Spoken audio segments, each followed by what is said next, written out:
Bonjour et bienvenue dans ce MangaCast numéro 44 d'avril 2017. Au sommaire de notre numéro, nous allons parler de hentai et de sexualité au Japon comme en France. Et pour en parler, nous avons autour de notre table deux invités. Bonsoir à Guillaume Cap, attaché presse de Taifu Comics. Bonjour tout le monde, bonjour aux auditeurs. Et également Emmanuel Raffin, qui est passionné et pratiquant de Shibari et à qui on doit quelques expositions. Bonsoir. Bon bah, comme d'habitude, vous connaissez la fine équipe. Il y a à côté de moi Cédéto. Bonjour tout le monde.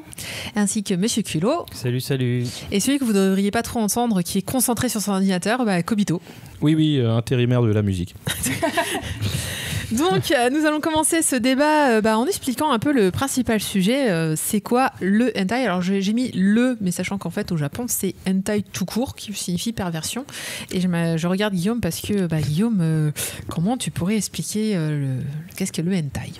Le hentai, c'est pour employer des termes qui sont assez conventionnels en France, on va dire, c'est tout ce qui est les œuvres, ça rassemble les œuvres manga typées pornographiques et on va dire aussi érotiques. Il peut y avoir à la fois du hentai non censuré, du hentai censuré. Sachant qu'au Japon quand même c'est quasi uniquement du hentai censuré du fait des différentes lois qui sont passées il y a quelques années. Après bien sûr il y a tout ce qui est les doujin, etc., des œuvres donc amateurs qui sont là non censurées mais qui sont pas publiées par des éditeurs.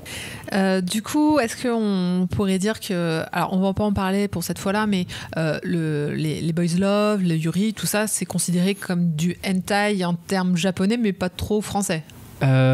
Même au Japon en fait ils n'utilisent pas vraiment le terme hentai pour tout ce qui est yaoi et yuri parce que hentai il y a vraiment la question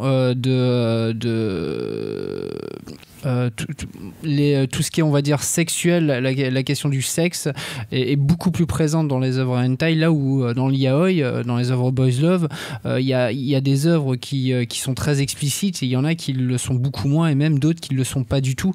Donc c'est vrai que nous en tout cas chez Taifu on n'aime pas vraiment en tout cas confondre le hentai et le yaoi, et des fois quand on entend oui le yaoi c'est du hentai, c'est vrai que ça tique un peu notamment dans mes oreilles parce que je dis non, c'est pas vraiment le cas quoi. Ça serait vraiment englober vraiment ne pas faire honneur on va dire à la diversité du genre un peu boys love et même le yuri Oui, ça c'est du coup on peut parler un peu des codes comme tu as commencé à le dire, c'est-à-dire que les codes du hentai ça serait j'ai du mal à me dire que ça va être uniquement des relations hétérosexuelles étant donné que il y a aussi, même si il y a le terme yuri, on a quand même dans le hentai beaucoup de pluralisme féminin. Oui. Donc finalement la nuance, est-ce que t'as ou peut-être si Monsieur Culot je sais que tu avais pas mal de suggestions à ce sujet. Ou du pluralisme masculin. Ou du pluralisme masculin. Oui, il n'y a pas que ça. Je pense que dans le hentai il y a aussi les notions de zoophilie, etc. qui entrent en jeu. Oui, voilà, il y a vraiment aussi quand je disais tout à l'heure que le boys love était très diversifié comme le yuri, le hentai est aussi très diversifié, mais il y a vraiment toutes les pratiques sexuelles qui sont abordées dans le hentai, aussi bien des plus réalistes aux plus imaginatifs possibles, même fantaisistes possibles, et c'est ça aussi qui est assez intéressant dans le hentai, c'est qu'il y a vraiment de tout, et j'ai envie de dire pour tout le monde.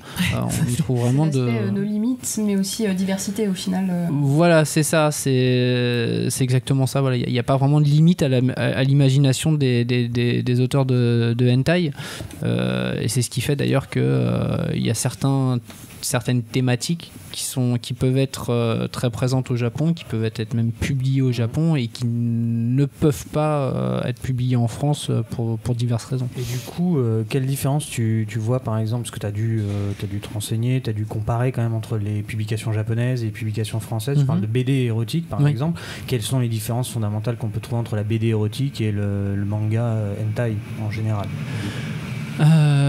Bon, alors après, au-delà de l'aspect graphique, qui est logique jusqu'à là, ça va être dans les thématiques. Là où dans les BD érotiques françaises, alors il y a quand même des BD érotiques qui sont dans un univers très SF même des fois, qui sont aussi dans un univers très fantaisiste. Mais c'est vrai que au niveau des pratiques, c'est tout simplement après des différences aussi qui sont d'ordre culturel. Par exemple, dans les hentai, on va avoir tout ce qui est le genre, les histoires, les récits qui font apparaître des tentacules et autres. C'est vrai que là, c'est propre à la culture japonaise et à l'histoire du Japon, alors que dans les BD érotiques, ça va pas être présent ou quasi inexistant du moins.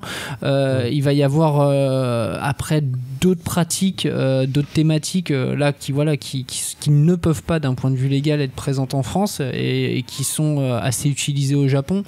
Donc tout ce qui va parler autour des enfants, autour des enfants, l'inceste aussi. Bon voilà, c'est vraiment on va dire les grandes différences qu'il y a entre le Japon et entre les œuvres japonaises et les œuvres franco-belges, on va dire. C'est essentiellement d'un point de vue culturel qu'elles sont présentes.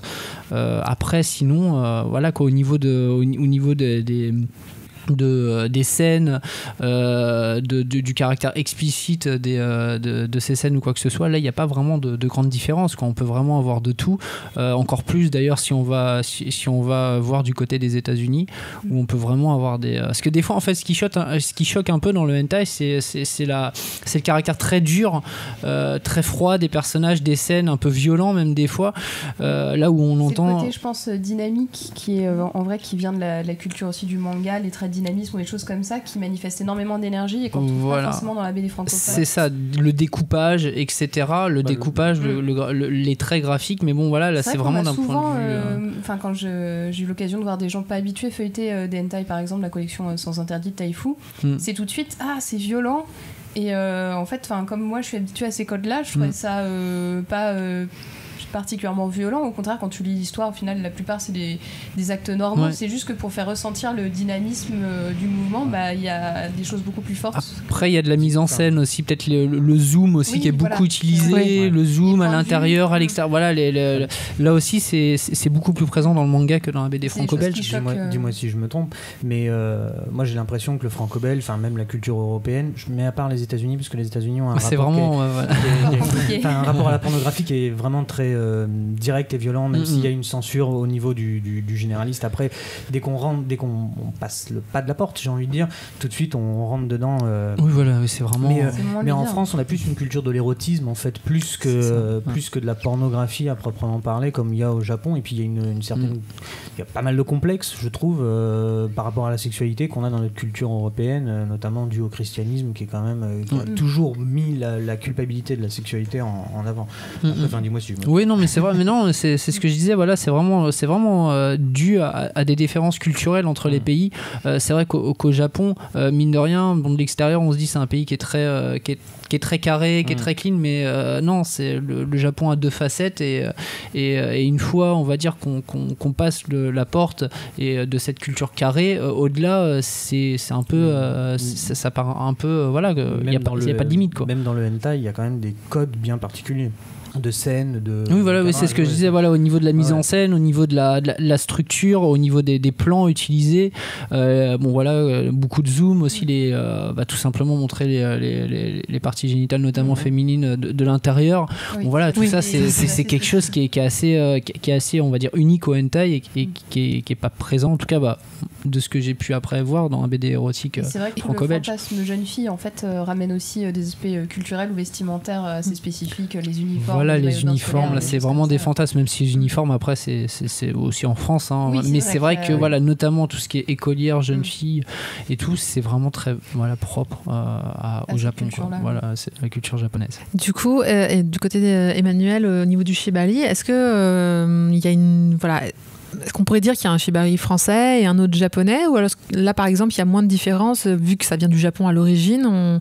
Est-ce qu'on a une patte propre nous en France? Alors effectivement oui, on a des spécificités déjà sur les codes graphiques dont tu parlais. On a effectivement au Japon beaucoup de choses autour des uniformes des jeunes femmes, et ça reste essentiellement un univers où c'est des hommes qui vont attacher des femmes.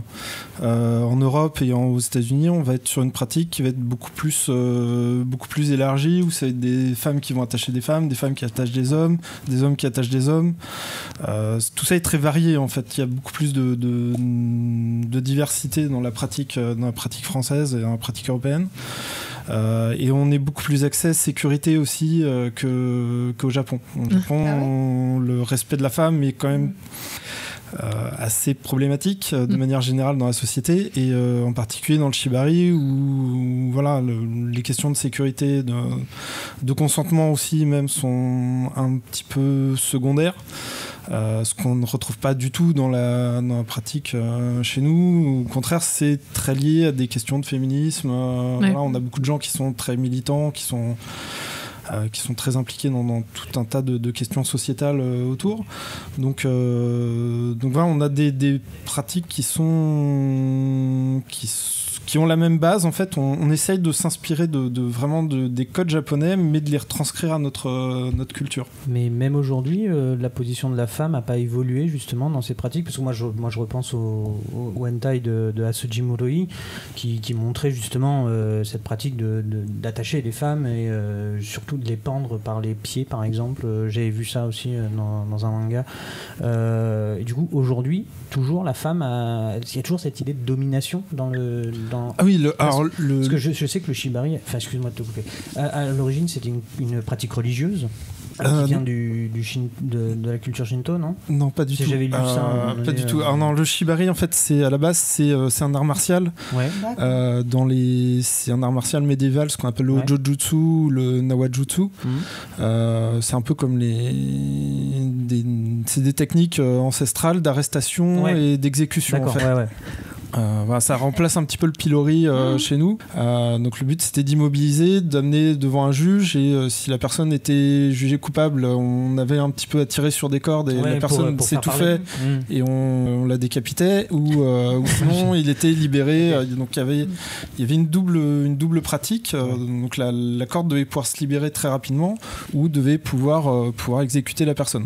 On le retrouve toujours sur les uniformes de policiers en fait, sur les épaulettes, il y a des petites cordes en fait qui viennent de ça. Ça vient de... D'accord, ok. C'est une pratique qui a été abandonnée donc à l'ère Meiji.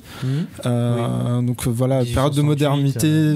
Donc tout ce qui est un peu ancestral disparaît à cette époque-là, et ça revient début 1900, et puis dans une deuxième phase vers 1950 sous une pratique plus moderne, plus érotique.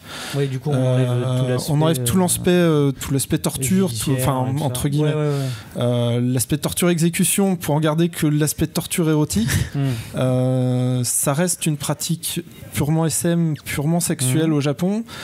L'aspect artistique, il est plutôt chez les Européens, dans ce qui va être sortir un petit peu du Japon. Au Japon, ça reste une pratique très underground, limite dégoûtante, dont on ne parle pas. Il n'y a qu'un Japonais à l'heure actuelle qui fait ça de manière très artistique et qui a une vraie visibilité en dehors. Atsushi Sakai, Hajime Kinoko. Ah, d'accord. Moi, je pensais aux photographies de Atsushi Sakai aussi, qui a beaucoup photographié de femmes. Après, il y a beaucoup de photographes mais ça reste des petites productions. C'est des productions de très très bonne qualité, mais avec très peu de ventes derrière. Il y avait un livre qui avait été publié il n'y a pas longtemps en France. Chez le Lézard Noir. C'est un recueil de photos. Voilà, c'était un recueil de photos, d'accord. En grand format. Là où le shibari du coup vient du Japon, je m'étais demandé, le terme bondage du coup il vient de la culture américaine et a une approche différente, ou est-ce qu'au final ça correspond à la même chose aujourd'hui? Alors si on veut traduire le mot en lui-même, shibari, c'est une attache. La discipline d'ailleurs, c'est pas Shibari, c'est Kinbaku. Oui, c'est ça. Voilà, on utilise les deux termes en fait parce que c'est une traduction impropre.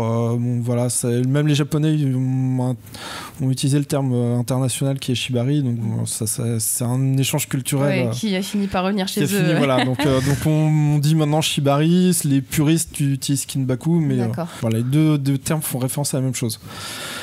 Donc Shibari c'est une attache, bondage c'est attaché, donc voilà, c'est toujours la même chose. La différence qu'on pourrait faire, c'est dans les intentions. En Shibari, ce qui est important, c'est tout le processus d'attache en fait. Le processus se suffit à lui-même. D'accord. On n'a pas besoin d'avoir d'autres pratiques derrière. Il peut y avoir d'autres pratiques, on peut faire une séance SM, on peut avoir des rapports sexuels, mais c'est pas nécessaire. Le Shibari se suffit en lui-même. Le bondage, c'est attacher rapidement pour pouvoir faire quelque chose après. Oui, c'est beaucoup moins. Il n'y a pas du tout de côté esthétique, il n'y a pas de réflexion autour de la manière d'attacher. En fait, c'est pratico-pratique.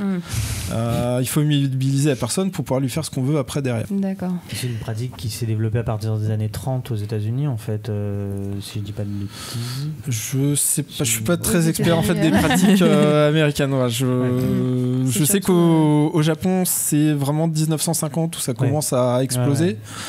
Et tout a été inventé à peu près dans les années 50, 60, 70. Voilà, maintenant il y a des petites évolutions vraiment sur la précision des endroits où on passe pour être vraiment très très safe, pas impacter des nerfs, voilà, avoir le moins de problèmes de santé derrière.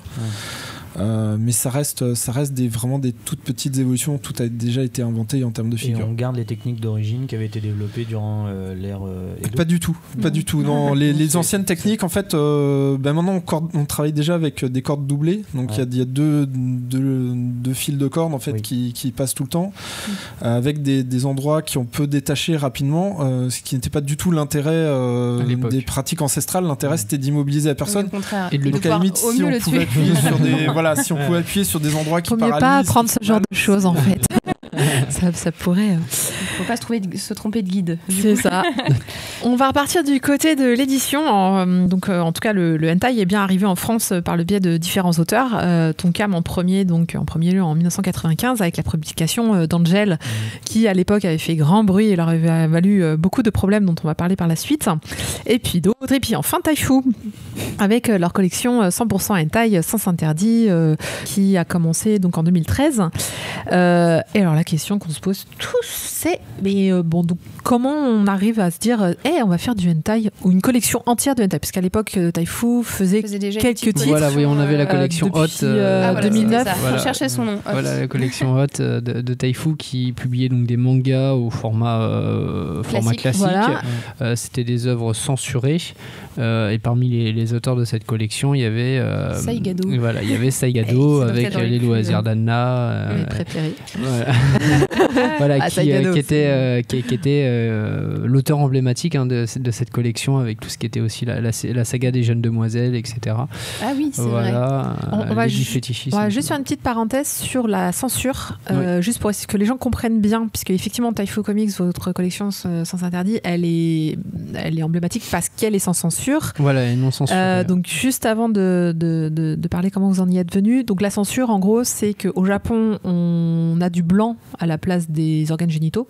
Alors en fait, elle peut. La censure, elle prend différentes formes. Après, c'est soit du blanc, soit un trait. Oui, un trait noir, qui ne cache jamais grand-chose. Voilà, qui ne sert pas à grand-chose, mais c'est vrai que voilà, c'est soit le blanc, soit le trait noir. Il n'y a pas de pixels ou quoi que ce soit, que ce qu'on peut voir des fois sur Internet. Pas forcément ou dans les films, etc. C'est soit du blanc, soit un gommage. Et donc du coup, dans vos éditions à vous, ce sont des planches non censurées. Voilà, dans cette collection sans interdit, c'est non censuré. C'était un des critères de base de cette collection, parce que moi là, on sait très bien que de toute façon le hentai c'est disponible très facilement sur Internet de façon à donner, à publier de l'exclusif, de l'inédit en France et même au Japon, parce que nos œuvres non censurées sont assez enviées au Japon, on va dire. et c'était un prérequis en tout cas à notre décision, et quand on a su que c'était possible et que les éditeurs étaient d'accord, on s'est lancé. En plus de ça, les auteurs étaient très contents parce que leurs œuvres d'origine étaient vraiment connues, brutes, et ça nous permettait de donner une offre supplémentaire par rapport à ce qui était disponible sur Internet. Et c'est pour ça que il y a des personnes qui sont très grands consommateurs sur Internet, mais qui achètent quand même notre collection sans interdit, parce que c'est les premiers à dire qu'il n'y a rien de mieux que le non censuré. C'est votre premier concurrent en fait, Internet, puisque techniquement personne n'est allé sur ce créneau-là avant vous, effectivement. Voilà, c'est ça. Et encore maintenant. Et après, c'est vrai mais en même temps, c'est très facilement compréhensible pourquoi il n'y a personne qui est allé dessus, parce que c'est un marché, un créneau qui est très compliqué à travailler.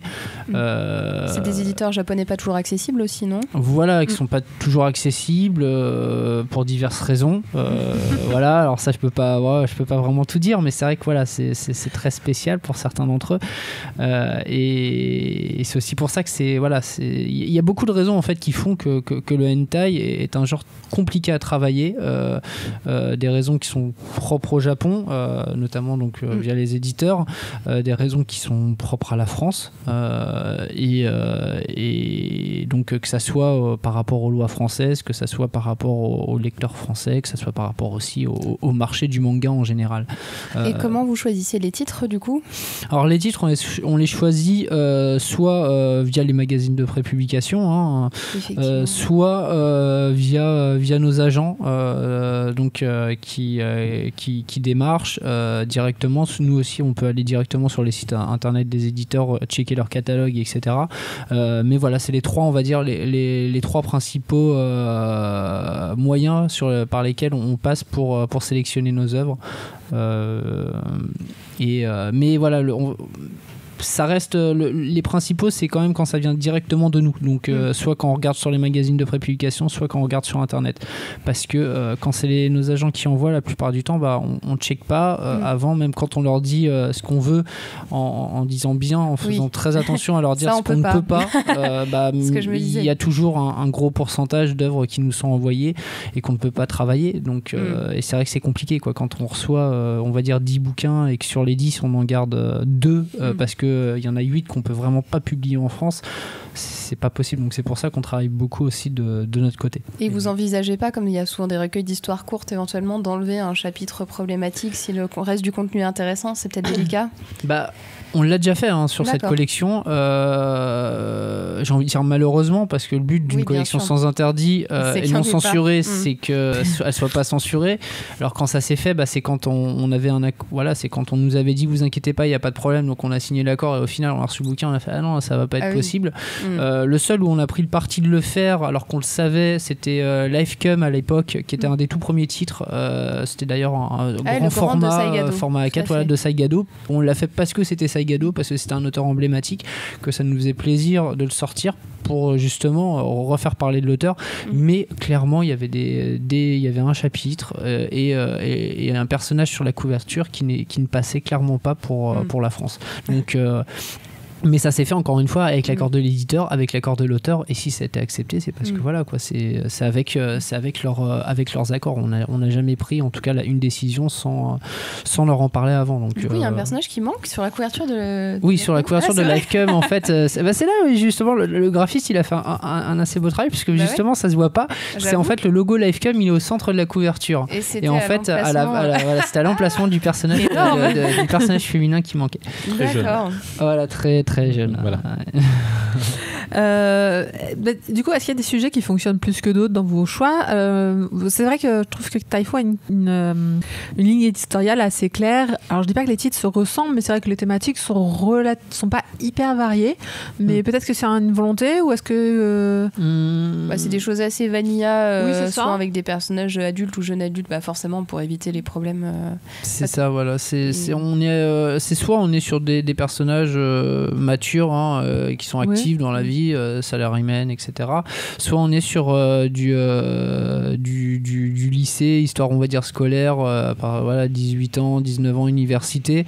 On a aussi bien de l'humoristique, on va dire de la comédie avec des auteurs comme Kentaro Yamatogawa ou Yuzuki Endash, et après on a des auteurs un peu plus durs, on va dire, avec par exemple Linda, qui est un auteur assez emblématique dans ce genre-là. Avec son recueil spécial Femmes mariées. Voilà, avec les Wives Color. Oui, c'est ça, Wave. Moi, j'avais fait My Teacher en 2 tomes, et qui était... la thématique était... My Sexy Teacher de Saigado, d'ailleurs. Oui. De Saigado. Saigado, moi. Voilà, c'est vrai que c'est on aime bien après travailler sur des auteurs qu'on connaît, parce qu'on sait plus ou moins qu'il n'y a pas de problème. Oui, vous après, connaissez leur thématique, et même au milieu, enfin peut-être en termes de consentement ou de choses comme ça, vous savez que ça n'a jamais versé trop. Du Saigado par exemple, c'est toujours assez bon esprit. Voilà, c'est ça. Voilà, le seul petit souci qu'il peut y avoir avec Saigado, c'est qu'il aime bien aussi avoir des personnages assez jeunes des fois dans certains de ses titres. Donc c'est vrai que malheureusement on peut pas tout sortir de lui. C'est aussi le cas avec par exemple un auteur comme Sabashi Rania, où on a énormément d'œuvres de lui, Haute Infusion. C'est pas l'auteur de Yuri, je sais plus, un des premiers ou deuxième titres, c'est ça. Voilà, c'était Haute Infusion, le tout premier qu'on a sorti de lui. Et c'est vrai qu'on a sorti 4-5 de cet auteur avec Sexo Cube, etc. Mais au final, on s'est rendu compte en tombant sur un titre, on nous a dit qu'il n'y avait pas y avoir de problème. Et au final, quand on l'a reçu, on a fait non, c'est pas possible. Là, clairement, c'est pas possible. Du coup, c'est de l'autocensure que vous faites, ou c'est parce que vous avez vraiment eu des problèmes avec des associations, genre Famille de France? Non, c'est de l'autocensure.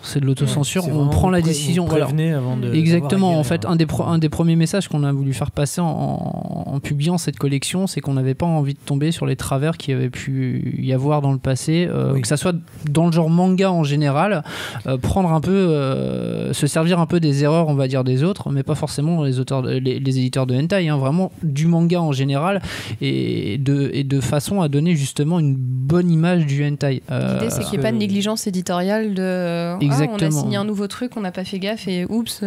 Voilà, c'est ça. Aujourd'hui, les mentalités ont quand même pas mal évolué, je pense. L'influence des associations sont quand même bien moindres. Je veux dire, quand on voit. Dernièrement, elles sont plutôt hyper actives. Je les trouve pas très moindres. Ouais, non, c'est vrai que. Et puis, parce que par exemple, moi je prends. C'est pas du hentai, mais c'est. Je te rappelle que Saucisse Party a failli être. Oui, qu'on parle d'un. Connerie, enfin, bref. Je pense par exemple Les Filles perdues d'Alan Moore, qui est édité chez Delcourt. Où clairement, t'as une gamine de 12 ans qui apprend la vie auprès d'un vieux couple de quadragénaires. Vous résumez grossièrement. Très beau résumé. Oui. Ça passe, et pourtant il pourrait tomber sous le coup de la loi. Donc peut-être que d'un autre côté, d'un point de vue purement livresque, ça pourrait passer. Ouais, mais après il y a un point de vue déontologique aussi, j'ai envie de dire. Non, je demande. Voilà, non, mais c'est pour ça. C'est après, je pense que déjà d'une, il y a le fait de pas vouloir se créer de problème là où on peut l'éviter, et après il y a forcément de la déontologie au niveau éditorial, où on se dit c'est pas possible, quoi. Moi spécialement, après personnellement en tant qu'attaché de presse, je me vois mal vendre un titre ou émettre un résumé, ou vendre un titre où dans le résumé on me dit oui, alors voilà, une petite gamine de 10 ans qui en plus physiquement en fait 6 apprend la vie auprès en général s'ils disent elle en a 15 et elle en paraît 10. En général c'est plutôt dans ce sens-là pour justifier le mais non, mais elle est ado. Extrême, mais des fois c'est 15 avec une expérience de 60. Apprend la vie auprès d'un salaryman de 35 ans, marié, père de 2 enfants. Sugar Daddy. C'est compliqué, quoi. C'est compliqué. C'est vrai qu'on n'a pas envie de publier des œuvres comme ça. Alors après, je cache pas que ça se trouve, on cartonnerait, j'en sais rien, et peut-être d'ailleurs. Mais on préfère se priver d'un possible carton. Vous n'avez pas eu de soucis par le passé avec des assos ou des bouquins? Non, franchement, on n'a eu aucun problème. Que ça soit d'ailleurs avec le hentai, avec la collection hentai de Taifu, ou même la collection Yaoi ou Yuri, on n'a eu aucun problème en tout cas sur le label Taifu Comics. Mais voilà, il faut faire attention. Et rappelons que vos titres, vous, sont sous cellophane. Voilà, sur la collection Hentai sans interdit, ils sont sous cellophane. Il y a un sticker, d'ailleurs, Hentai sans interdit. Et c'est moins de 16 ans. Voilà, qui est moins de 16 ans sur cette collection. D'ailleurs, on va parler d'un autre titre qui, lui, n'est pas moins de 16, qui est moins de 18, et que les gens trouvent toujours un peu étonnant. Donc, c'est Attache-moi, Nana Tokaoru, qui est aux éditions Pika. Alors, par exemple, dans ce hentai-là, on parle de la domination avec, donc je disais, une belle préférence pour le shibari. Du coup, Emmanuel, est-ce qu'il y a eu est-ce que de votre côté, vous avez senti un regain d'intérêt pour cette pratique dernièrement ou, parce que je dois reconnaître que donc, c'est un titre qui fait, aujourd'hui, on doit avoir 12 ou 13 tomes sortis. 11. 11, merci. Et alors le titre est incroyable, vraiment, hein, pour le coup, il décrit avec une précision et vraiment une finesse assez sympathique le rapport entre le dominant et donc là c'est la dominée. Mais ils s'aiment quand même. Et justement pourquoi il l'attache et est-ce qu'elle ressent quand elle se fait attacher. Et c'est pas du tout malsain, c'est pas du tout. Alors c'est pas un hentai parce qu'il n'y a pas de scène purement sexuelle. Enfin, c'est érotique. Dire que c'est pas. Oui, c'est érotique, mais c'est pas. Pour en fait, ils vont jamais au bout de l'acte. Après, tout tourne quand même sur quelque chose de très excitant. Enfin, on va pas dire non plus que le titre est pas de. Non. Mais du coup, ça fait une publicité incroyable au shibari. Ça, c'est ou à la pratique en général.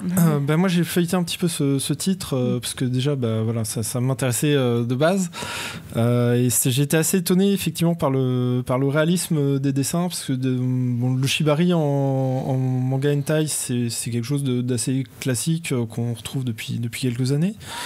Là, c'était vraiment le premier titre où on avait des dessins vraiment réalistes qui montraient vraiment les attaches telles qu'on peut les réaliser nous-mêmes.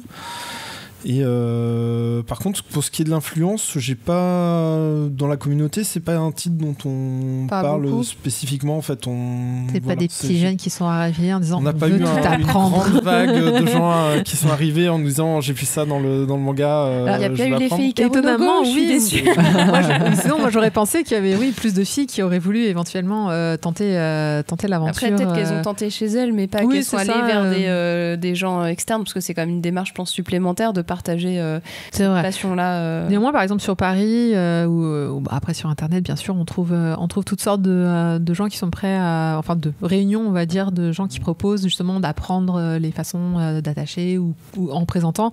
Encore une fois, le tout sans le côté sexuel, plutôt avec le côté art, avec moi je trouve ça toujours assez impressionnant, surtout les suspensions où je me dis on reste quand même sur une pratique d'ultra passionné. On est une toute petite communauté. Déjà sur Paris, c'est la plus grosse communauté, on doit être une centaine de personnes. Quand même, ça va.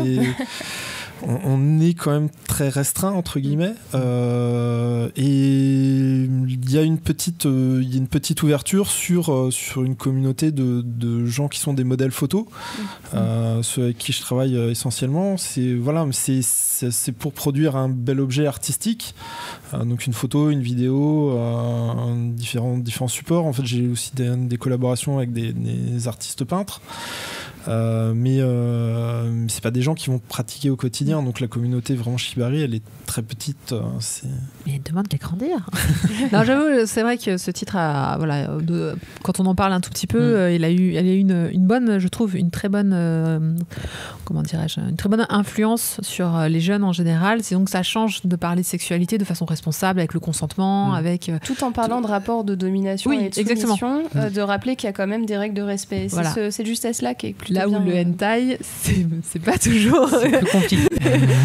C'est plus compliqué. Voilà, c'est vrai que ce rapport, on va dire, c'est le rapport domination un peu éducatif, ou on va dire ça comme ça, ou même avec la domination de la femme, etc. C'est vrai que dans le hentai, on voit qu'il y a moins on va dire qu'ils prennent moins les choses avec les pincettes. Et après, il y a des auteurs qui le font. Encore une fois, il y en a qui, par exemple, un auteur comme Yamato Gawa, les personnages féminins qui qu'il met en scène, c'est d'ailleurs eux qui ont le beau rôle, on va dire, dans ces œuvres. C'est ceux qui ont l'initiative. Exactement, voilà. Et d'ailleurs, il le dit très bien quand on l'a fait venir en France il y a en 2015-16, c'était à Japan Touch, 2015. À Japan Touch, en interview, il le disait que pour lui, voilà, il voulait donner vraiment, il voulait mettre en avant ces personnages féminins qui voulaient leur rendre hommage et que voilà, ces personnages féminins, c'était un peu comme c'était vraiment des créations, mais qu'il aimait et dont il avait vraiment envie de mettre, qu'il avait vraiment envie de mettre en valeur, en tout cas. Après, ça peut être aussi le cas avec un auteur comme Kentaro aussi qui est très qui utilise un ton très humoristique. Mais voilà, c'est vrai qu'en fait, on va dire qu'il y a un peu deux écoles du hentai. Une école un peu plus humoristique qui va être un peu plus léger dans le ton. Comme Saigado par exemple.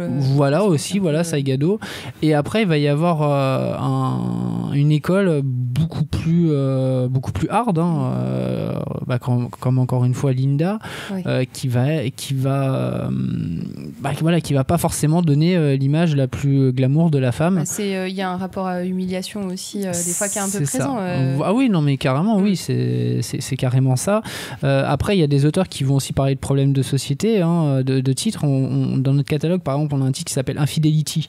D'ailleurs, Linda reprend un peu ce thème-là dans ses Vibes Color, où il parle des relations extra-conjugales. Et c'est vrai que c'est un gros problème au Japon, parce que les femmes, justement, ne se sentent pas mises en avant dans leur couple, ne se sentent pas mises en valeur. Il y a un problème aussi sexuel au sein des couples japonais où les femmes ne sont pas leurs désirs en tout cas sexuels ne sont pas satisfaits, ne sont pas réalisés, et donc afin de réaliser leurs fantasmes et tout simplement de se satisfaire d'un point de vue sexuel, elles prennent le parti d'avoir une expérience extra-conjugale. Mais c'est pas parce qu'elles n'aiment pas leur mari, c'est vraiment parce que elles ont besoin de ça pour s'affirmer en tant que femme. Et profiter de la vie. Exactement, voilà. Alors après, c'est vrai que Linda, le fait de s'affirmer en tant que femme, on le voit un peu moins dans Vibes Color. Il y avait des espèces de points de vue pseudo-journalistiques. Mais c'est ça, mais c'était assez bien fait. Moi, je trouvais ça très drôle. C'était très drôle, c'était assez bien fait au niveau de la mise en scène. Je trouvais ça assez sympa. Il y avait quand même une intention un peu créative de créer une ambiance particulière autour de ce fantasme, justement, aussi, je pense, d'attraper quelqu'un qui est censé être pris, qui va un peu se laisser aller, se laisser glisser. C'est ça, on voit bien que les hommes, après, derrière les personnages masculins, ils ont ce désir qui est décuplé parce qu'ils savent que les femmes avec lesquelles ils peuvent avoir une aventure sont en couple et sont censées être chasse gardée. C'est le fantasme de l'interdit, justement. Exactement, voilà. Comme toutes les thématiques, justement, qu'on peut pas toujours éditer, mais qui sont présentes au Japon autour des jeunes filles ou du guro ou des choses comme ça. Et du coup, c'est assez étonnant parce que dans les clubs SM japonais, on va trouver surtout des dominatrices avec des hommes soumis. Et là, on a le parfait contrepartie dans les mangas. Donc, comment tu expliques cette différence ? Quel est le public cible ? Je pense que déjà le fait que ça soit des auteurs masculins qui écrivent qui soient les auteurs de hentai joue forcément un rôle dans ce point de vue. C'est le point de vue masculin qu'on a, et après il y a le fait aussi que le hentai soit essentiellement proposé à un public également, on va dire, masculin, même si en France c'est un peu ça change un peu, on va dire. En France, on a un public féminin qui est de plus en plus présent. On le rencontre de plus en plus en salon. Japan Touch, on l'avait vu. Quand on voyait que dans la queue, il y avait hommes et femmes. Voilà, il était surpris d'ailleurs. Ah oui, non, mais ça avait été le premier surpris. Et c'est vrai que c'est le fait qu'on soit beaucoup plus libéré, encore une fois. Je tiens à rappeler que le sujet d'aujourd'hui a été proposé par moi-même et c'est Cédetto. Et qu'en général, les titres hentai divers et variés sont chroniqués par nous-mêmes. Voilà. Mais c'est ça, voilà. Après, c'est compliqué pour un homme parce que quand un homme aborde le hentai ou parle de hentai, en général, il y a tout de suite le pervers, etc. On est facilement jugé. Oui. Alors que nous, les femmes, on a encore tout à prouver pour montrer que nous, on a au contraire aussi de l'intérêt sur ces titres-là. Et on est capable d'en parler aussi. Exactement. Et de dire ce que les titres peuvent amener d'intéressant sur la table par rapport au marché. mais forcément on est moins pris au sérieux, mais on est moins jugé également. Du coup, il y a ce revers là. Après, bon là, pour encore répondre à Emmanuel, je pense que je sais pas si c'est par rapport au public visé par les hentai, parce que ça vise un peu tout public. Il n'y a pas vraiment une segmentation par âge au Japon. Là, après, il faudrait faire une étude un peu plus... niveau sexe, on est quand même sur un point de vue essentiellement masculin, dans le sens où on regarde la fille tout le temps. Donc là-dessus, le genre est assez fort. Et c'est vrai que là-dessus, c'est intéressant qu'on ait un public un peu plus mixte en France. Ça veut dire que les filles ne sont pas gênées par le fait de se projeter dans le personnage féminin, plutôt que d'être forcément... d'avoir envie de voir le mec ou ce genre de choses. Pour en revenir à ce que disait Emmanuel, c'est vrai que quand on parle un peu de hentai justement avec un public inhabitué, ils sont toujours dans cette image de la fille dominée, etc., le pays sexiste, machin. Et au contraire, j'ai toujours eu l'impression qu'il y avait pas mal de contenu où c'était la fille qui était dominante. Ouais, je suis tout à fait et je trouve que ce fantasme en fait fonctionnait bien aussi avec la renonciation un peu à la séduction, des choses comme ça qui sont parfois présentes dans la culture japonaise, et où on a l'impression que finalement une fille, pardon, une femme qui arrive et qui fait un peu tout le boulot, tu vois, et où l'homme doit lâcher prise alors que c'est lui qui a pas mal de pression ou quoi. C'est cette inversion-là qui fonctionne bien au Japon et qui trouve son public. Moi, je pense qu'en fait, c'est vrai, c'est dommage. Quand on pense au hentai, on a tendance à mettre en avant les titres où ce sont les hommes qui, effectivement, soumettent les femmes, alors que finalement, il y a beaucoup de titres où c'est la femme qui est dominatrice. C'est vrai que nous, après, dans notre catalogue, il n'y a pas... Voilà, Yamato Gawa, il y a ce côté un peu initiative, justement. Voilà, oui, non, c'est... Voilà, mais c'est voilà, après le nombre où les profs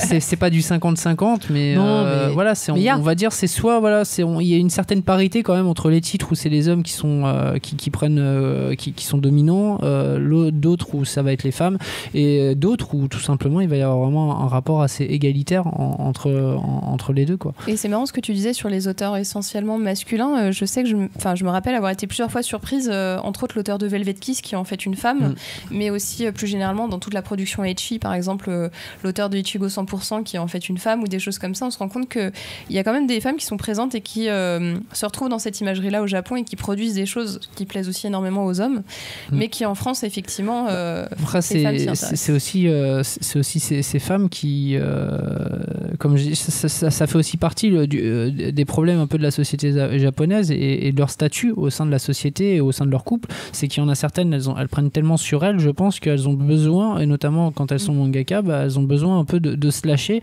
de lâcher prise et de se dire waouh, c'est voilà quoi, j'ai envie de m'éclater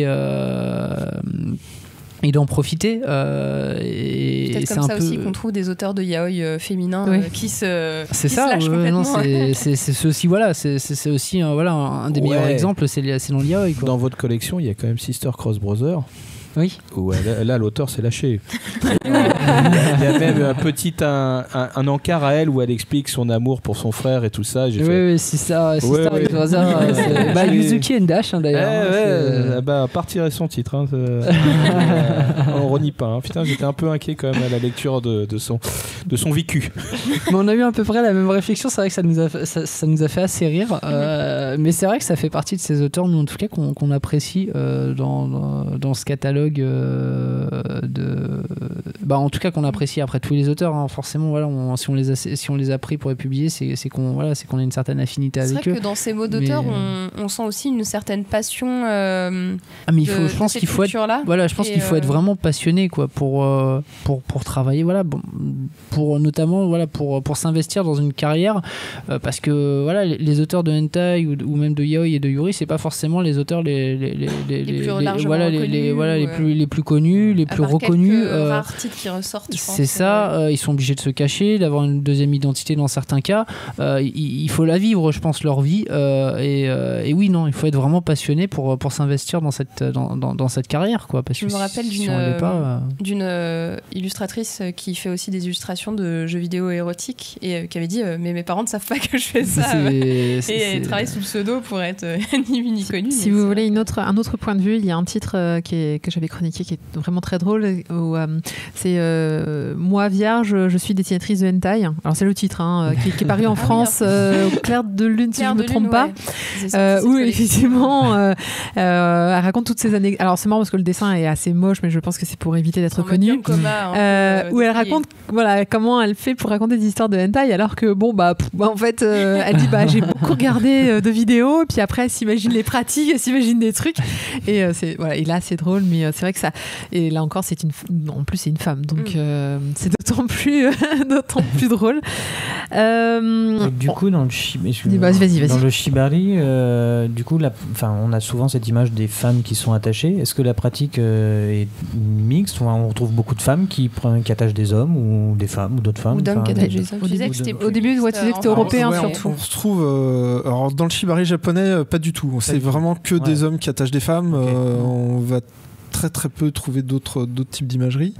En Europe, en France particulièrement, il y a une majorité quand même d'hommes qui attachent des femmes, mais globalement on va trouver un peu de tout aussi derrière.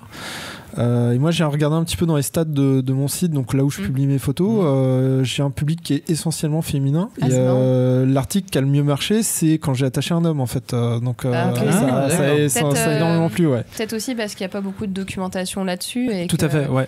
Je me souviens avoir cherché des photos à un moment de shibari habillés, parce que je voulais faire des illustrations sur ce thème. Et pour trouver des filles, alors c'était easy, mais alors pour trouver des mecs attachés, j'avais dû fouiller le fond de Google Images pour. C'est très compliqué. Alors moi qui travaille essentiellement avec des modèles photos, donc des gens qui ont un peu l'habitude de poser, j'ai énormément de mal à convaincre des hommes de poser. Autant j'ai des hommes qui sont passionnés de shibari, qui veulent bien poser, mais dès que c'est un petit peu professionnel, ça pose vraiment des problèmes d'image pour les gens. C'est quoi leur problème, leur souci, parce que c'est pas. Parce que c'est des gens qui gagnent leur vie en tant que modèle photo, donc qui vendent leur image, donc ils ont peur aussi que ça impacte après sur leur potentiel, s'ils vendent une certaine virilité, voilà, donc ils ont peur pour la suite de leur carrière en fait, que ça a un mauvais impact pour voilà. Mais ça veut dire que le monde de la photo est un peu peut avoir ses propres effets sexistes. Mais clairement, enfin il suffit de voir les modèles en général sont pas spécialement représentatifs des femmes en général. Voilà, moi j'essaye justement d'avoir une diversité aussi d'apparence, d'âge, de tout, mais moi, je travaille avec les gens qui veulent bien travailler avec moi. Voilà, mais on est quand même dans un univers qui donne une certaine image du corps qui n'est pas la réalité. Mais il y avait eu j'en parlais un peu avant l'émission, mais il y avait eu une démonstration de shibari, encore une fois à Japan Touch. Alors c'était il y a 2 ans, je pense. C'était pas pendant qu'il y avait Yamatogawa, c'était il y a 2 ans. Et donc il y avait quelqu'un qui était dans le milieu. Alors je sais pas si c'est quelqu'un que peut-être que tu connais. Je pourrais pas dire son nom, franchement. Mais voilà, en tout cas, il avait fait des démonstrations et tout, et donc il y a une personne que je connaissais qui était allée voir, et elle m'avait dit que il avait son petit succès, quoi, qu'il avait eu quand même pas mal de monde qui s'intéressait. Il avait même proposé des fois de faire des démonstrations avec des personnes, quoi, qui étaient dans le public, du public, et c'était après moi, j'avais pas pu assister parce que forcément je devais tenir aussi mon stand, mais ça avait l'air d'être assez intéressant, et encore une fois ça avait intéressé. Il y a eu pas mal de curieux autour, quoi, qui étaient là pour regarder et tout, pour poser des questions. Et du coup, personnellement, si je vois ça, oui, c'était tout public. T'étais habillé, donc à partir de là. Oui, c'était habillé, mais c'était tout public. On peut pratiquer complètement habillé, donc tu peux voir. Moi j'ai fait une expo en décembre là, donc il y a des perfs shibari, on a fait plus de 200 personnes sur 2 soirs. Voilà, ça attire des gens, il y a une vraie curiosité derrière, et on peut montrer des choses sans être du tout dans l'érotisme, dans la provocation. On peut rester dans quelque chose de très artistique. Est-ce que cet aspect artistique existe à ton avis, Guillaume, ou dans le hentai, ou est-ce qu'il peut y avoir des choses qui ressortent. C'est compliqué comme. Il y a quelques titres qui mettent en avant l'aspect artistique. Alors après, pas forcément dans le shibari. Je pense que dans notre catalogue de souvenirs, il y a vraiment un titre où d'ailleurs la fille est ligotée. Le titre, c'est Masochist Club. Voilà, Masochist Club. Voilà, dans lequel on parle un peu de cette pratique. Après, pour revenir sur le point de vue artistique, la plupart du temps, c'est sous forme d'artbook, d'artwork. Voilà, où là, il y a vraiment un point de vue artistique. Le meilleur exemple qu'on a dans notre catalogue, c'est avec Double Tentation, avec Yasashin, qui est absolument magnifique. Moi, je compare souvent le trait de cet auteur un peu aux auteurs qu'on avait un peu il y a quelques années, dans les années 90, etc. Notamment un peu les personnages féminins de City Hunter, un peu vintage et tout, où il représente un peu ces personnages féminins vraiment comme des geishas, quoi. Il les met vraiment en avant, c'est absolument magnifique ce qu'il fait, mais c'est vrai que ça reste encore une fois assez rare d'avoir à part sous forme d'artbook, d'avoir cet aspect artistique qui est mis, pas un créneau sur lequel vous voudriez aller, justement, des artbooks ou des recueils d'illustrations un peu moins scénarisé, mais du coup un peu plus visuel. Ça peut être un créneau. Après, c'est vrai que c'est compliqué parce que d'un point de vue fabrication, c'est autre chose. D'un point de vue prix, d'un point de vue prix aussi. Et c'est pas forcément les livres qui se vendent le plus. Il y a déjà un éditeur qui est sur le créneau aussi. Je veux dire, quand on voit les publications du Lézard Noir. En plus. Je sais pas si c'est. Il n'y a pas que lui, puisqu'il y avait aussi le Tetroc qui avait fait le recueil de Toshio Saeki, ou Cornelius aussi. Oui, Cornelius. Du coup, est-ce qu'il y a vraiment assez pour que plusieurs éditeurs puissent travailler là-dessus après, par rapport au marché, j'entends. Voilà, après le Lézard Noir et tout, ils vont encore plus sur des livres, on va dire beaucoup moins type, on va dire manga, quoi, classique. Là où c'est vrai que si on se focalise plus sur des artbooks typés vraiment, voilà, par exemple l'artbook Imaginons de Yamatogawa ou autre. Là, voilà, il peut y avoir une place pour nous de ce point de vue-là. Après, c'est clair dans la suite de l'édition de l'auteur aussi. Du coup, c'est. Voilà, exactement. Et puis même, il y avait des chèques. À un moment, on avait regardé, il y avait des artbooks Ghost in the Shell, etc. Bon, voilà, qui étaient sortis au Japon. Et on s'est posé la question, mais c'est vrai que d'un point de vue, en fait, on a fait tout simplement après une étude de marché et c'était pas viable. C'est trop cher à produire. C'était trop cher. Saigado, c'était un peu l'exception parce que c'était sur un auteur que vous connaissiez bien, etc. Voilà, et c'est vrai qu'on au final, on a publié 3-4 des livres sous forme d'artbook, format donc A4, et voilà, il y en a pas plus pour le moment parce que c'est encore une fois c'est un marché qui est assez compliqué, à risque en plus. Mais du coup c'est intéressant parce que d'un côté on a les hentai, ils ont Internet comme concurrent parce que finalement on l'a toujours dit, Internet ça a été créé pour le porn, et donc c'est difficile et compliqué mais courageux à la fois de publier du hentai alors que finalement les gens vont dire bah oui mais bon si j'ai besoin j'ai juste à allumer mon ordinateur, même si encore une fois vous avez, ce qui est bien c'est que déjà vous êtes non censuré donc c'est inédit, et d'un autre côté Emmanuel, là c'est l'inverse, c'est-à-dire que finalement Internet c'est le meilleur moyen de communication pour tous vos travaux, les photos et oui, c'est le meilleur moyen de diffusion, c'est aussi le meilleur moyen de partage de connaissances parce que on n'a pas tous la possibilité de partir au Japon, faire des stages pour apprendre, voilà, donc effectivement il y a une diffusion, il y a une communauté internationale qui se parle, qui évolue, qui échange, qui fait progresser la pratique. Donc c'est Internet pour nous, ça a complètement révolutionné la diffusion du shibari en 10 ans, quoi. Et en plus on peut voir des performances encore une fois sans être dans le côté érotique, etc. C'est vrai que comme tu disais, s'il y a des expositions, des démonstrations, des ateliers qui sont faits à Paris, encore une fois les personnes qui habitent je sais pas à Marseille, à Lyon ou autre, elles ne peuvent pas forcément se déplacer à Paris et c'est un bon moyen pour elles d'avoir peut-être des vidéos, autres, ses ateliers, etc. C'est un bon moyen. Après, comme tu disais, bon, Internet, ça a ses avantages et ça a ses inconvénients, même pour nous. Le hentai, ça reste un genre sur lequel il est très compliqué de communiquer. Il n'y a pas de plateforme, même les plateformes spécialisées on n'a pas dans le manga. On n'a pas forcément de site d'information un peu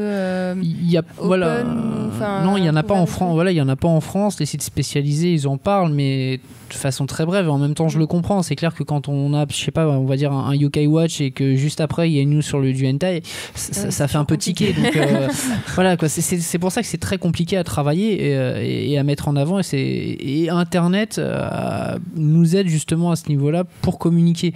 Alors après, ça nous aide, oui, pour le bouche-oreille, pour faire passer des informations beaucoup plus facilement, mais ça a ses limites également parce que sur Facebook et sur Twitter, on fait pas non plus ce qu'on veut, quoi. Et loin de là. D'ailleurs, la petite anecdote, c'est que au moment où on a sorti les 2 premiers titres de Taifu, qui étaient How Good Was I et My Lovely Beach, j'avais mis les jaquettes en fait sur Facebook. Combien de temps? Erreur. Ouais, j'avais mis les jaquettes sur Facebook et pourtant elles étaient pas, on voit pas trop. Non, elles étaient pas trash. Hein, franchement, elles étaient loin d'être trash. Ouais, c'est pour ça d'ailleurs qu'on avait pris la décision de les mettre. Et c'est quoi? C'est le samedi, on m'appelle en me disant ouais t'as un problème, on a notre page qui est bloquée pendant 48 heures. La page entière? Ouais, la page entière, avec un avertissement et tout. Oui. Donc, mais ils ont été signalés. C'est les gens qui signalent. Oui, ça veut dire qu'on a été signalé, bien sûr. Hein. Alors après, voilà, c'est le jeu. Après, c'est le jeu, hein, ma pauvre Lucette. Ouais, voilà, c'est bien, mais bon, après l'avantage c'est que au final ça s'est passé le vendredi soir, le lundi je retourne au travail, j'avais tout qui était disponible. Oui, donc ça allait, voilà quoi, c'était très bien. Hein, mais là par exemple Guillaume, il y a des problèmes pour la page Facebook. Moi quand je dois publier sur mon site web et après rebalancer en termes d'informations que ces bouquins sont arrivés dans ma librairie, je suis obligé de flouter les couves parce que sinon je me fais défoncer par quelqu'un qui va dire tiens il a mis un truc bah oui, parce que j'ai tout le monde qui regarde ma page. C'est pour ça que c'est compliqué pour tout le monde de Facebook. Mais oui, c'est vrai que sur Facebook oui, mais sur Twitter c'est non, sur Twitter c'est pas censuré. Sur Twitter c'est pas interdit. C'est moi-même qui me censure sur Twitter parce que je sais très bien qu'un retweet c'est très vite et puis ça peut arriver après sur le Twitter d'un gamin de 13 ans, 14 ans et non quoi, c'est là encore une fois c'est nous qui nous auto-censurons, on va dire. Ou alors parce tu fais qu'on n'a un pas compte envie exclusivement pour la collection, mais du coup c'est un investissement à part entière et tu peux le mettre pour public averti. Oui, voilà, on peut faire ça, mais là voilà, ça demande, comme tu dis, ça demande une tâche supplémentaire et ça devient compliqué pour moi à gérer. Emmanuel, même problématique, faire attention à ce qu'on publie. Alors effectivement, ça oblige, nous, on fait une version censurée spécialement pour Facebook, parce que Facebook c'est vraiment l'endroit de diffusion pour nos travaux. Et paradoxalement, c'est l'endroit le plus puritain d'Internet. C'est ce qui touche le plus de monde et tous les photographes, tous les modèles sont systématiquement sur Facebook, alors que sur Twitter, on va trouver personne. A contrario, tous les Japonais sont sur Twitter et ils publient quasiment rien sur Facebook. Donc voilà, j'utilise les deux pour avoir les deux pendants. Et Instagram aussi, non? C'est très puritain Instagram de ce qu'on m'a dit.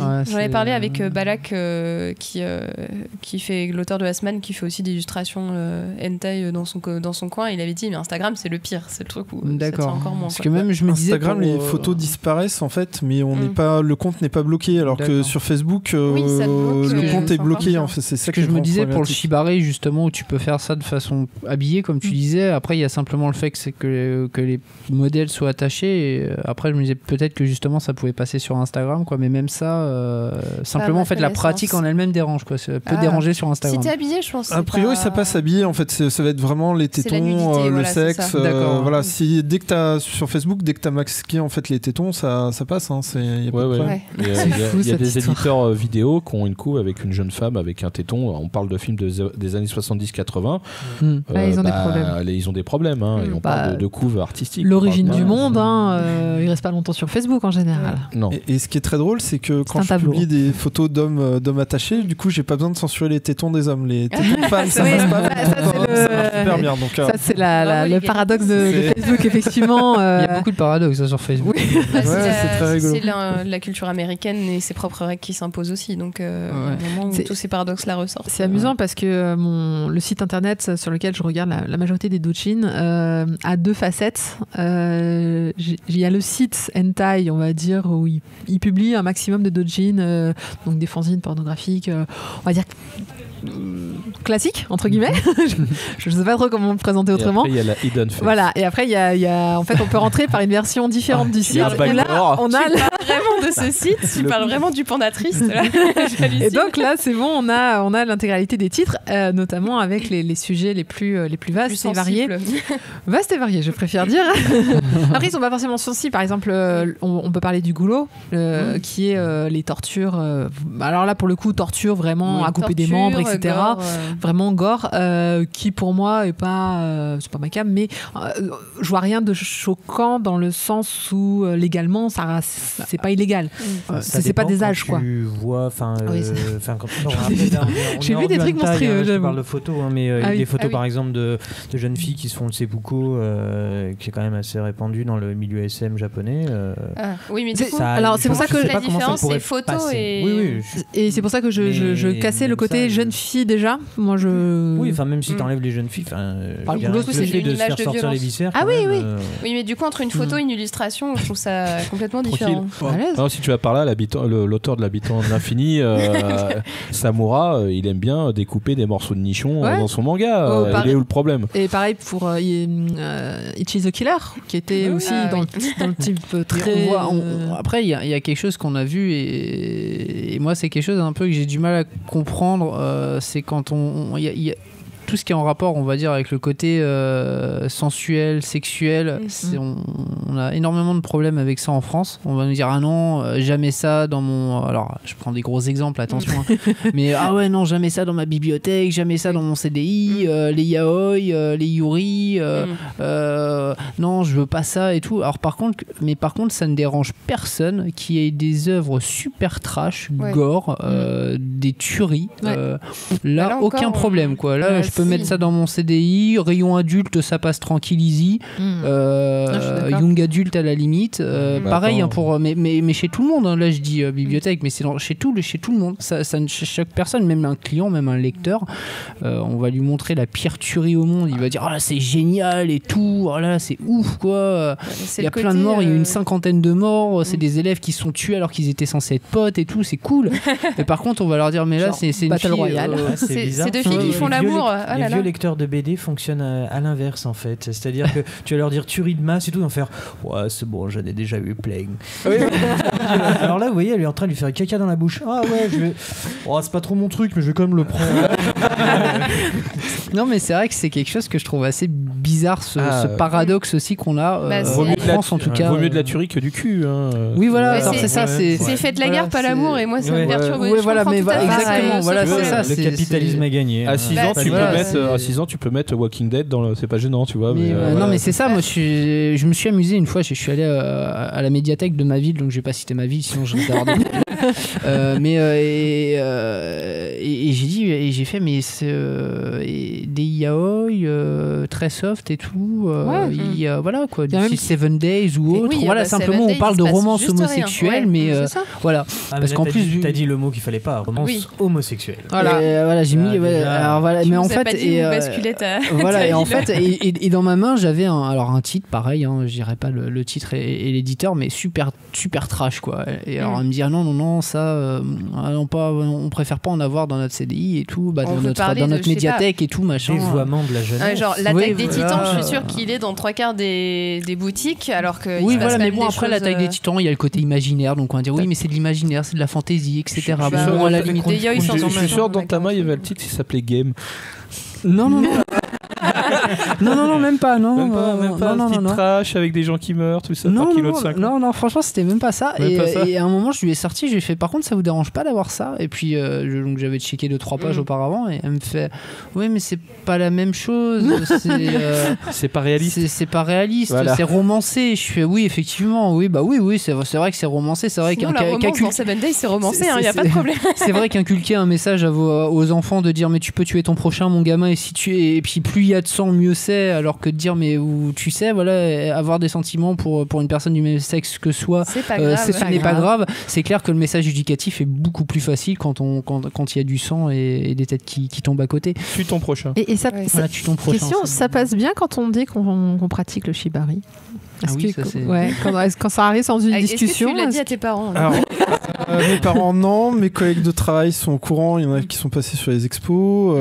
C'est cool, ça. Ouais, il y a le côté artistique, en fait, qui va vachement à faire passer. Faut pas se le cacher, je suis un homme, donc ça passe aussi vachement plus facilement. Mes modèles, elles le disent jamais. Quoi.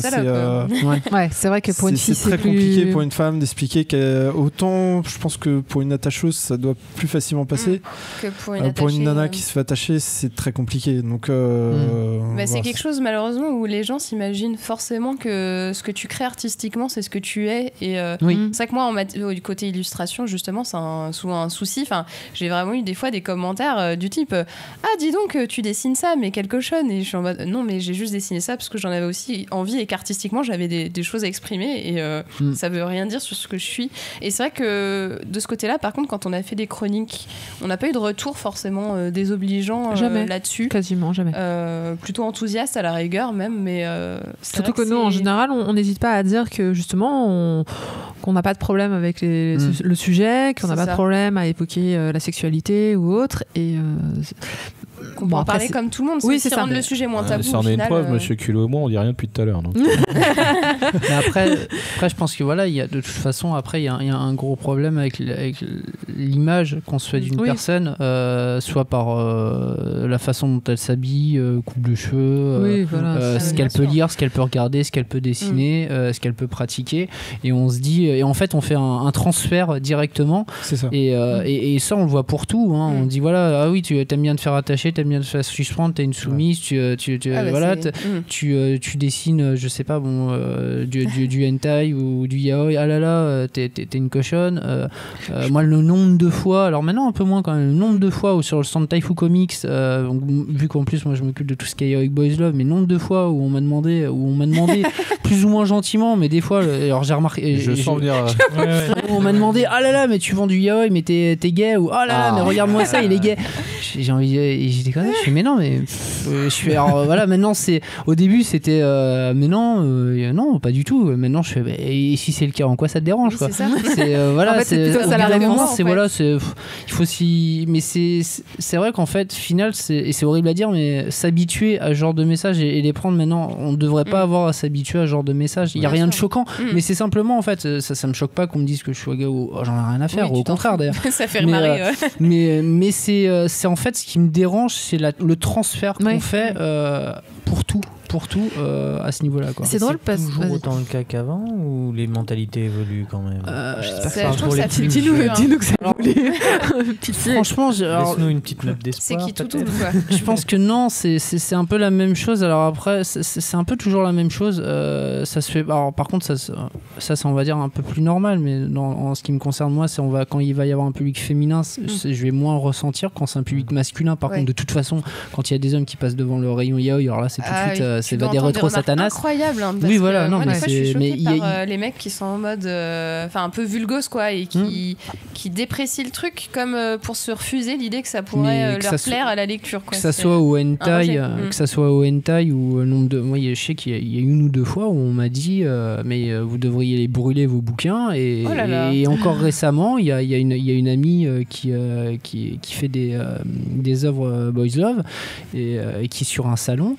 Il y a un groupe de jeunes qui est passé devant son stand, et il y a un des jeunes qui a sorti un briquet et qui a fait comme si il voulait vraiment le faire, ça je sais pas, mais voilà, mais en tout cas voilà, il était motivé, voilà, pour brûler un de ses bouquins, quoi.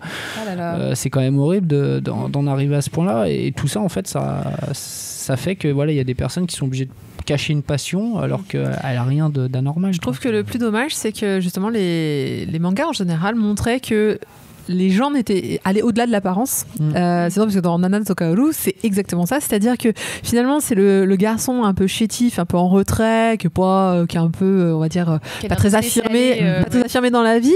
Et c'est lui qui va être au contraire fort et dominant dans sa pratique.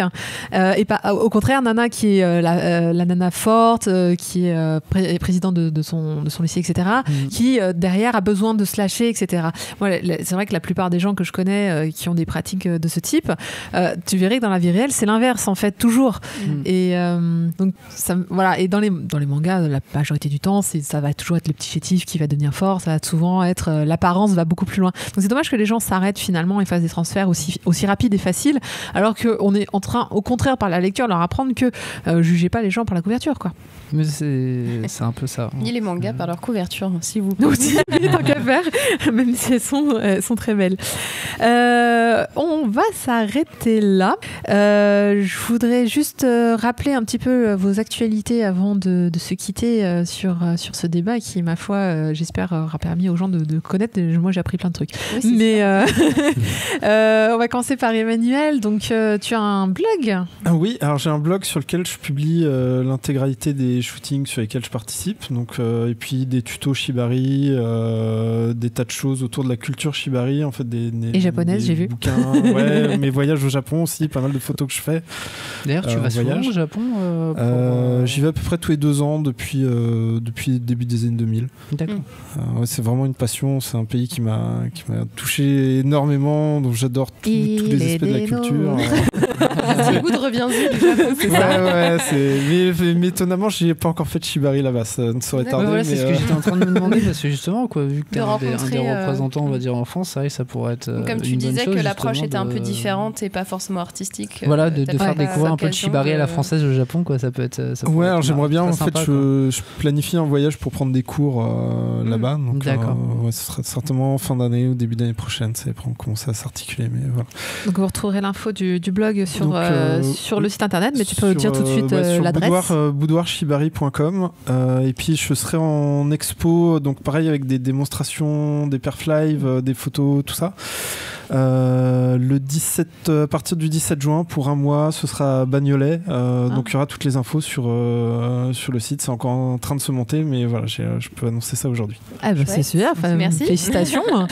Guillaume, l'activité, alors pas forcément hentai, mais si. Moi, c'est quoi les prochains? Bon allez, vas-y, dis-nous des trucs. Non, pour le hentai, c'est vrai qu'on a beaucoup de questions sur les prochains titres, sur des réimpressions, etc. Là, pour le moment, c'est ce que je disais tout à l'heure à Kobito, c'est qu'on est en train de faire un peu l'état des lieux au niveau des stocks de tous nos titres pour savoir les titres qui seront peut-être réimprimés ou d'autres qui ne seront pas. Voilà. Forcément, on sait qu'il y a eu beaucoup de demandes sur les Yamato Gawa. Oui, bien sûr. Oui.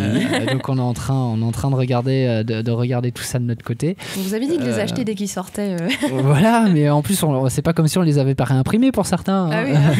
Et ensuite pour la collection, donc voilà, alors que les gens s'inquiètent pas, c'est pas parce qu'il n'y a pas de sortie depuis juillet dernier depuis Vanilla Essence que la collection s'est arrêtée, qu'on compte pas publier d'autres titres. C'est simplement, comme j'ai dit tout à l'heure, c'est qu'il y a pas mal de difficultés pour éditer, pour obtenir les titres, pour les éditer, pour les choisir. On n'a pas la chance d'avoir un bureau au Japon comme certains éditeurs l'ont, et c'est vrai que c'est problématique parce que le meilleur c'est d'aller directement se servir soi-même dans les magasins, dans les librairies, mais voilà, on peut pas en tout cas s'en occuper de cette façon, donc ça prend plus de temps. On l'a toujours dit, on continue à le dire, notre objectif c'est de publier des titres de qualité en faisant honneur au genre, et si ça doit prendre plusieurs mois encore, on le fera parce que le hentai le vaut bien, j'ai envie de dire. Voilà. Après, concernant l'actualité plus on va dire événementielle, on sera prochainement présent à la Japan Touch Haru à Lyon, donc c'est le week-end du 22 avril, quelque chose comme ça, je pense. Donc là forcément il y aura toute la collection, tout le catalogue Taifu Comics, aussi bien yaoi que yuri et donc que hentai. Impeccable. Voilà. Ouais, le libraire il va faire un petit mot quand même sur le hentai. Mais vas-y. Donc si vous achetez un hentai, ne faites pas ça sous couvert, vous achetez un livre, il n'y a rien de particulier, vous avez l'âge de l'acheter normalement, officiellement, vous avez au minimum 16 ans, voire plus, ce qui est déjà pas mal. Donc quand vous rentrez dans une librairie, mettez pas ça plié entre deux shonen ou autre chose, posez-le sur le comptoir, on vous jugera pas parce qu'on est lecteur ou lectrice du genre. Donc détendez-vous, venez acheter votre bouquin. On apprécie pour plusieurs raisons, artistiques, historiques ou même pour le délire du contenu. Donc venez en acheter, tout va bien, détendez-vous. Allez, puis chez vos libraires spécialisés, je suis sûre que les pubs sont plus sympas, parce que moi je me rappelle qu'à la FNAC j'avais demandé un citrus et le gars il m'avait à moitié jugé comme quand il avait compris ce que c'était et j'étais un peu en mode mais mec, fous-moi la paix. Ouais, perso tu l'achètes, j'ai rien à te dire, tu l'achètes, c'est ton plaisir, c'est aussi ma lecture et je t'en voudrais pas. Comme toute autre lecture. Hein. Ouais, désolé, moi je me fais draguer à chaque fois que j'essaie d'en acheter. Donc. Ouais, un citrus? Non, les mangas hentai en général. Enfin, même la BD érotique en général. Okay. C'est pas grave. C'est audace.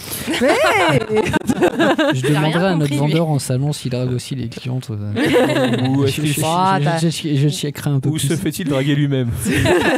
Ah, je sais pas. Par des acheteurs, ouais. Par des acheteuses, des acheteuses. Toi aussi, tu achètes du hentai? Toi aussi, tu lis du yaoi. En général, j'ai droit aux petits commentaires. Moi aussi, je l'ai lu celui-là. C'est bien. Il y a peut-être une vraie discussion à avoir. Hein. Mais oui, bah ils tentent. Tant qu'à au bout de quand ils comprennent que c'est non, ils comprennent et ils arrêtent, ça va. Qui ne tente rien n'a rien. Donc exactement. Et toi, monsieur Culot, à part tes trucs chelous, des trucs chelous, qu'est-ce ouais, que tu tes trucs à torture, tout. Ah non, mais moi je. C'était de mon côté, les gueulots. Qu'est-ce que c'est que cette question? Je rappelle qu'on a parlé de autotassonophilie dans le dernier manga Gaston. Comme il lit des trucs avec des gens qui font caca dans la bouche. Ah oui, ça aussi. Bon, moi, il n'y a pas de problème. D'accord. Tu le vis bien, toi? J'ai aucune problème. Non, mais. Et puis les gens qui viennent chez moi sont toujours très bien, très contents parce que je leur parle assez librement. Les gens sont là. Excusez-moi, est-ce que vous avez un rayon érotique? Bah, il n'y a pas de souci. Regardez, les titres sont ici. Qu'est-ce que vous cherchez exactement? Oui, non, parce qu'en fait, je cherche un truc qui parle un peu de ça ou de ça. Non, mais il n'y a pas de souci. Regardez, attendez, celui-là, non, celui-là n'est pas très bien. Vous cherchez plutôt quoi comme esthétique? Mais il n'y a aucun souci. Oui. Jamais, il y a aucun. Assumons un petit peu plus et peut-être que les gens seront moins... Par contre, on les repère quand ils rentrent. Ils ont souvent un impair, des petits... Je vous jure que ça existe. Alors, le dernier que j'ai vu avec un impair, des petites lunettes et machin, et qui vient en me disant « Bonjour, vous avez Captain Sakura ?» Ah non, là non quoi. C'est une sorte aussi d'excuse de c'est pas pour moi, c'est pour un ami. Parce que, alors ça a été le gros délire de Paris Manga. D'ailleurs j'étais assez jaloux. Il y a notre expert en hentai chez Taifu qui a fait un sondage en fait et il avait eu plus de 60 personnes, 50 je sais plus, qui avaient sorti cette excuse dans un week-end et il avait pris la photo, il avait tweeté. Et ça peut aller très très loin, tu sais, non, c'est pas pour moi, vous voulez que je vous l'emballe, c'est-à-dire je vous masque le prix aussi, oui allez-y, ça serait très bien. Et des fois c'est pour mon fils, il a 12 ans, mais en fait c'est pas une blague. Celui-là je l'ai eu aussi. Mais ça aussi on l'a eu. C'est pas une blague, il a vraiment 12 ans. Il y a un moment donné, j'avais du Manara. Donc Manara, c'est un auteur de BD, pour ceux qui connaissent pas, qui est érotique, qui a fait beaucoup d'érotique. Il a pas fait que ça. Le père rentre, il dit: vous avez du Manara? Oui, bien sûr, monsieur, c'est pour vous. Non, c'est pour mon fils, il a 10 ans. Excusez-moi, mais enfin, il a 10 ans, c'est quand même de l'érotique. Bah ouais, faut bien que je l'éduque. Ok. Bon, on l'a eu, ça. C'était 10 ans, il a lu un jeune qui était sur le stand hentai et on lui demande clairement, bon, déjà ça se voyait physiquement, il avait pas 16 ans. On lui demande, il dit bah non, j'ai 13 ou 14 ans. On fait bah non, ça va pas être possible. Il y a son père qui arrive derrière et qui fait non, mais je l'achète pour lui. Ok. Grand seigneur. C'est l'effet GTA. Ok, d'accord. Tant que les parents. Bah là, t'as aucun problème à l'enfant. S'il y a les parents, ouais. Oui, s'il y a les parents. Voilà, oui, s'il y a les parents qui sont là derrière et qui disent voilà, c'est de toute façon après ils peuvent dire ce qu'on veut. Honnêtement, c'est eux les responsables. Soyons clairs, je préfère que votre gamin lit du sens interdit de chez Taifu avec votre accord plutôt qu'il aille sur internet et qu'il dérive un petit peu trop sur des choses qu'il ne devrait pas voir. De toute manière, c'est ce qu'il faut dire aux clients aussi. Vous leur interdisez aujourd'hui d'acheter ici. Bon, il n'y a rien de pire que l'interdit. Il va faire 3 clics sur YouPorn c'est ça. Et il va tomber sur des trucs bien plus violents. Le pire, c'est interdit, c'est pour ça que vous avez créé le sans interdit. C'est un peu ça. Vous s'appelez le sans internet aussi. C'est un peu plus compliqué pour que tu aies les lecteurs. Pour le camping. Si on pouvait conclure sur ça, je dirais que voilà, n'oubliez pas le consentement, ne pas juger les gens et je pense qu'effectivement, plus on interdit aux gens de regarder, enfin plus on interdit et plus les gens détournent, de toute manière contournent les interdits et ça peut mener malheureusement à des choses qui ne devraient pas avoir et autres. Et il faut avoir aucune honte parce que c'est ça. Vraiment, nous avons tous une sexualité dans la morale des gens. gens aujourd'hui, c'est qu'il n'y a aucune honte à avoir. Tous les penchants sont, tant qu'ils sont respectueux et des autres. Même les fantasmes les plus chelous, pourquoi pas. Du coup, surtout, brûlez votre exemplaire de 50 Shades of Grey. Merci. Il n'y a pas de consentement dedans. Il n'y a rien de tout cela. On ne comprend pas ce titre. Il n'aurait pas dû exister. Allez, parle de nos partenaires. Et donc, du coup, on va parler des partenaires. On va parler du lieu où nous nous trouvons. Pour commencer, à Yaku Shop. Toujours par toi. Nous sommes chez toi. Nous sommes tes invités quelque part. Voilà, toujours, je le reçois. 4 rue Dante à Paris, la meilleure boutique de spécialité manga, DVD et figurines, où vous retrouverez notre Kobito quand il n'est pas au Japon comme il sera demain. Après cet enregistrement, il s'envole, il prend sa valise et hop là. Ce tir, il va fêter le Hanami au Japon. Nous remercions également donc Mangakas. Oui, on se remercie d'ailleurs. Non mais ça c'est le bug de la liaison manga mag Mangakas, donc mangamag.fr dans lequel vous retrouvez la plupart des chroniques écrites et vous retrouverez les informations de cette émission sur mangacast.fr. Nous recommanderons également, on a fait une petite sélection auprès des chroniqueurs de nos titres préférés, etc. Même si pour ma part ils étaient tous chez BD Érogène et ne sont plus édités. C'est pas mon cas. Ouais, donc Mangamag, le meilleur site d'information et de news japonaises. Mais tout le monde le sait maintenant, tout le monde le sait. Oui, mais il faut leur dire. Parce que sinon, d'accord. Voilà. Mangamag.fr. Coucou Kubo. Merci encore à nos deux invités. Merci. C'était un grand plaisir de discuter de tout ça avec vous. C'était très varié et très intéressant. Au revoir à M. Culot, Cédito et Kobito. À une prochaine émission. Merci encore. Salut. Ciao.